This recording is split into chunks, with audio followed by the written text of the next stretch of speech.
बेनज़ीर जी, बहुत शुक्रिया और आपको बहुत बहुत धन्यवाद कि आपने ये लड़ाई लड़ी और आप जीती और बहुत सारी औरतों को आपने एक रास्ता दिखाया है। आप बोल सकते हो कि क्या क्या आपका कंसर्न था?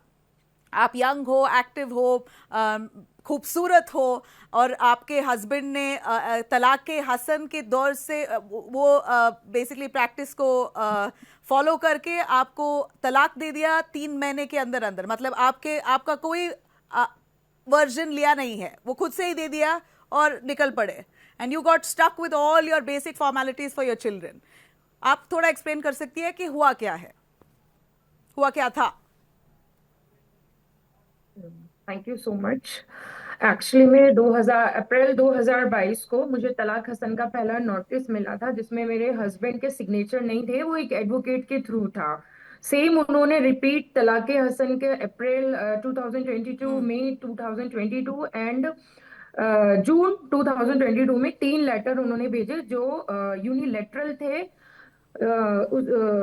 कि उनके वकील के थ्रू थे, उसमें हस्बैंड के सिग्नेचर नहीं थे। मेरा पहला ही ऑब्जेक्शन वही हुआ कि शादी जब आपने मुझसे निकाह किया था तो निकाह में विटनेस थे, निकाह नामे पे हम दोनों के सिग्नेचर थे, हम दोनों ने उस शादी को कबूल किया था। लेकिन जब हमारा तलाक हुआ तो मेरी मर्जी कहाँ, मैं कहाँ हूँ? आप कैसे मुझे वन साइडेड, मैं आपके घर में भी नहीं हूँ, मुझे पता भी नहीं है। उस वक्त मेरे बेटे की एज कुल 7 महीने थी और आपने इस तरीके का तलाक भेज दिया। और आपने भी नहीं भेजा, आपके थ्रू एक वकील हैं, वो बोल रहे हैं कि मैं प्रोनाउंस कर रहा हूँ on the behalf of Yusuf नकी। तो यहीं से मेरा ऑब्जेक्शन स्टार्ट हुआ। मेरी सुप्रीम कोर्ट में पिटीशन मैंने दायर करी कि ये चीज जो है वो बिल्कुल गलत है। मैं जब सुप्रीम कोर्ट पहुंची तो मुझे पता चला कि ये बहुत प्रैक्टिस में है। जैसे तलाक बिद्दत 2019 तक प्रैक्टिस में था, तो ये तलाक हसन बहुत आम है। और ये मैं ही नहीं, बहुत सारी लड़कियां इसको सफर कर रही हैं और हस्बैंड जो है इसको यूज कर रहे हैं तलाक हसन को शादी खत्म करने के लिए। तो मेरा चैलेंज यहीं से स्टार्ट हुआ कि मैं इसको बिल्कुल भी एक्सेप्ट नहीं करूंगी, किसी भी कंडीशन में एक्सेप्ट नहीं करूंगी। यकीनन कि कठिनाइयां तो आती हैं और वो आई। 3 साल, 3 साढ़े 3 साल ये फाइट चली। अब इस केस में मेरे नए वकील, मेरे जो एडवोकेट मेरे साथ जुड़े, sir doctor Rizwan Ahmed and sir Pulkit Agarwal, इन दोनों के थ्रू जो मैं बात 3.5 साल से जो मैं कह रही थी और जो जस्टिस के फॉर्म में निकल के नहीं आ रहा था, तो मैं इन दोनों अपने एडवोकेट का बहुत बहुत शुक्रिया कर रही हूँ कि जो मैं बात 3.5 साल से कहना चाह रही थी, जो जस्टिस के फॉर्म में मुझे नहीं मिल रहा था, वो मुझे मिला। 19 नवंबर 2025 को कोर्ट ने अपने ऑर्डर में ये कहा कि जो 2022 में 3 तलाक हसन के लेटर थे वो इनवैलिड हैं। उन हस्बैंड के एडवोकेट ने ऑन एफिडेविट इस चीज को एक्सेप्ट किया कि उन्होंने, उनसे गलती हुई है, वो सुधारेंगे। इस तलाक जो पिछला तलाक था और उस तलाक, उन 3 तलाक जो लेटर थे, नोटिस थे, उसमें कहीं भी जो हमारा बेटा है, हम दोनों से जो बेटा है अली, उसका, उसकी अपब्रिंगिंग को लेकर, उसकी मेंटेनेंस को लेकर कोई किसी तरीके का कोई जिक्र नहीं था। मेरा भी जिक्र नहीं था और अली का भी जिक्र नहीं था। और इन 3.5 साल तक मेरे बच्चे के लिए एक सिंगल पेनी फादर ने नहीं दी थी। उन्होंने 2022 में तलाक के नोटिस भी दे दिए, दूसरी शादी भी कर ली, दूसरी शादी से उनके बच्चे भी हो गए। लेकिन हम क्या, हमारा कुछ कहीं कुछ पता ठिकाना नहीं कि हम कहाँ हैं, मतलब हम, मैं और मेरा बच्चा कहाँ है, हस्बैंड ने कभी जानने की कोशिश ही नहीं करी। लास्ट 19 नवंबर को जो लास्ट हमारी हेयरिंग हुई थी, वहां पर मैंने बोला था कि इस जो ये जो यूनिलेटरल तलाक है, इलीगल है, गैर शरीयतन भी है और जो गैर कॉन्स्टिट्यूशनल है, गैर कॉन्स्टिट्यूशनल भी है। इसकी वजह से मेरे बच्चे को बहुत प्रॉब्लम हो रही है। जिन स्कूल में मैं चाहती थी एडमिशन हो, वो नहीं हुआ। और जहां हुआ वो इस कंडीशन पे हुआ कि इन फ्यूचर मुझे स्कूल में पेपर जमा करने होंगे बच्चे के, कस्टडी से लेकर फादर के जो भी डॉक्यूमेंटेशन की स्कूल को जरूरत होगी वो मुझे देनी होगी। इसके अलावा मैंने पासपोर्ट के लिए अप्रोच किया था अपने बेटे के लिए, वहां तो पूरा डिनाई ही हो गया कि ये जो तलाक है, ये तलाक किसी भी सूरत में वैलिड नहीं है। इंडियन कॉन्स्टिट्यूशन कॉन्स्टिट्यूशनली नहीं है। ये क्या तीन कागज का आप लेकर आई हैं, तीन ये कागज के टुकड़े आप ये लेकर आई हैं, ये क्या है? वहां तो उल्टा मुझसे मेरी मजाक बना दी गई थी कि आप कितना पढ़ी लिखी हैं और आज के टाइम में आप इस तरीके के तलाक पे बिलीव कर रही हैं। क्या तो यही क्या जी।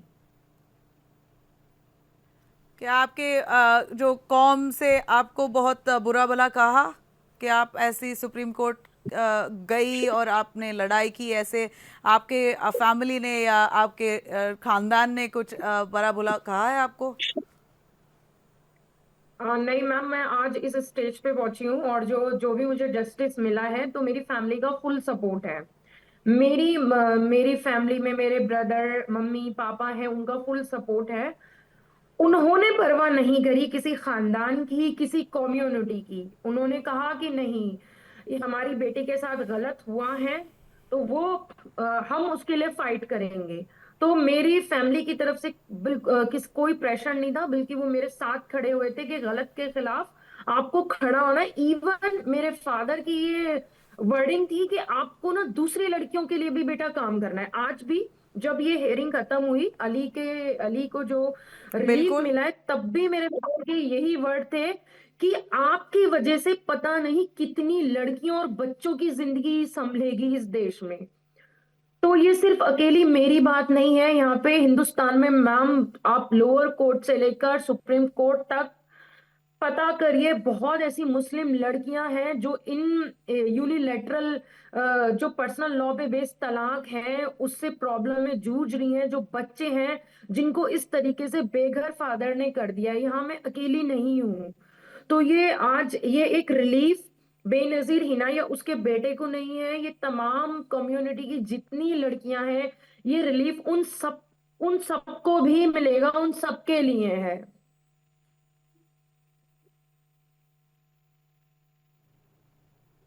जी, आप ये कह सकती है बेनज़ीर, ये तलाक हसन इन सिंपल वर्ड्स एक और बार अगर एक्सप्लेन करोगी कि आपके शादी के कितने साल बाद आपके पति ने तलाक दे दिया और कैसे एग्जैक्टली प्रोसेस आप बता सकती है कि उन्होंने तलाक दिया कैसे? ऐसे ही निकल पड़े बिना बोले कुछ और बोला कि तलाक हो गया? कैसे? कोई डॉक्यूमेंटेशन नहीं था, आपने बोला। आपकी तरफ की बात सुनी ही नहीं, वो भी बोला है आपने।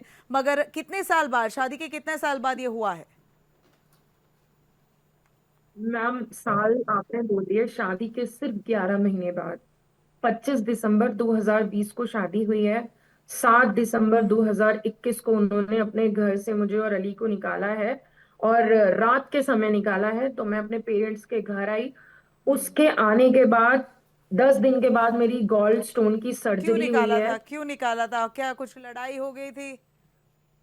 मैम, कुछ हमारे लड़ाई झगड़े हुए थे, काफी चीजों को लेकर लड़ाई झगड़े थे, जहां पे कुछ उनकी डिमांड्स थी जो फुलफिल नहीं हो पा रही थी। इस चीज को लेके लड़ाई झगड़ा हुआ था, जहां विंटर की 7 दिसंबर, वो 7 दिसंबर की वो रात थी जहां पे मैं अपने 3 महीने के बच्चे को लेके उस घर से निकली थी। उसके 15 दिन बाद मेरी गॉल स्टोन की सर्जरी होती है। तब भी हस्बैंड डिसअपेयर रहते हैं। मैं उस बच्चे को लेके अकेली हूँ, मैं बीमारी से जूझ रही हूँ। मेरे घर की तरफ से मेरे ब्रदर के थ्रू कम्युनिकेशन करने की कोशिश की जा रही है, मेरे फ्रेंड्स के थ्रू कम्युनिकेशन करने की कोशिश की जा रही है कि आ जाओ, वाइफ जो है वो आईसीयू में है एडमिट, आपकी बच्चा जो है वो बिल्कुल अकेला है, 3 महीने का, उसको फादर की नीड है। लेकिन उन्होंने जो जो जो उनसे बात करता गया, उन्होंने सबके नंबर ब्लॉक करते करते गए। वो अप्रैल टू 21 अप्रैल 2022 को तलाक का पहला नोटिस हमारे हाथ में आया। हम उम्मीद में थे कि हस्बैंड हमारे पास आएंगे, लेकिन हस्बैंड नहीं आते हैं। एक लेटर आता है जिसमें एक वकील है, जीएम अख्तर, उनकी तरफ से एक लेटर आ रहा है। वो मुझसे बोल रहे हैं कि I pronounce you first talaq of talaq Hasan on the behalf of instruction by Yusuf नकी।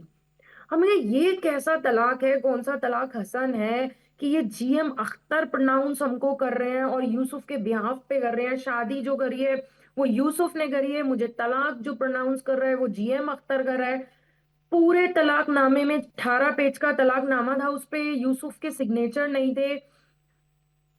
कैसे आज की पढ़ी लिखी लड़की इस चीज को कैसे एक्सेप्ट कर लेगी? ये शरीयतन भी एक्सेप्ट नहीं होगा कि शादी करने तो यूसुफ आए थे, यूसुफ ने निकाहनामे भी अपने साइन करे थे, उसमें विटनेस थे, लेकिन डिवोर्स के वक्त कोई विटनेस नहीं है, मेरी मर्जी नहीं है, उसमें मेरे लिए कुछ नहीं है, बच्चे के लिए कुछ नहीं है, मैं डिवोर्स चाहती भी हूं या नहीं चाहती हूं, मुझसे पूछना ही नहीं है। तो ये कौन सा ऐसा लॉ है जो एक हस्बैंड को इतने राइट दे रहा है, हस्बैंड को ऐसी पावर दे रहा है कि वो एक दूसरे इंसान को बोल रहा है जाओ मेरी बीवी को तुम तलाक दे मेरे बिहाफ पर। मतलब ये कोर्ट के वर्ड हैं, अपने जज साहब के ये वर्ड हैं, जो 19 तारीख को सूर्यकांत साहब बैठे थे, उनकी ये वर्डिंग है। उन्होंने पूछा था कि मतलब कि एक औरत की रिस्पेक्ट और डिग्निटी कुछ है क्या सोसाइटी में? मतलब क्या समझा? अगर हम कहीं बिल्कुल। जॉब में नौकरी में भी होते हैं और हमें बल्कि कोई कंपनी बल्कि से मुझे मुझे ये जो पता है वेरी क्लियरली कि इस्लाम के ऐसे मजहब के अंदर, इस्लाम में औरतों को बहुत डिग्निटी और रिस्पेक्ट दिया जाता है। ये एक पता नहीं कहाँ का शरिया है जो प्रैक्टिस में होता है। ट्रिपल तलाक भी एक जो ऐसा चीज़ था जो प्रैक्टिस होता था, एटलीस्ट इंडिया में तो अभी अबॉलिश हुआ है। We welcome that most definitely, most certainly, because many women had lost their rights owing to that practice. And here is talaq hasan, another evil practice, and I surely will call this evil if this woman is going to be facing life and uncertainties because her husband suddenly randomly one morning wakes up, decides to throw them out and wants to marry again. Then this should be abolished, and and we are hoping with certainty that the Indian judiciary will come down heavily in cracking down on this evil practice.